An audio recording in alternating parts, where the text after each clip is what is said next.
નમસ્કાર મિત્રો, ખાતર વેવાતું જાય, ચાહે થતા જાય.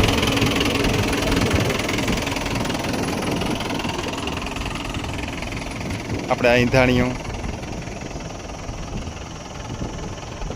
બલદેવ મોરણી 12-32-16 વીઘે 20 કિલો. આગળના ખાનામાં છે સલ્ફર ફાડા 3 કિલો પડતો જાય, એનો માપે અલગ રાખેલ છે. 12-32-16 નો માપે અલગ. આ ઈંધાણીયું થતું આવે એમાં ને એમાં આ પાછું ટ્રેક્ટરનું વ્હીલ વયું જાય એટલે ચાહે સીધા થાય, ચાના ચાહે પડી જાય, ખાતર વેવાઈ જાય.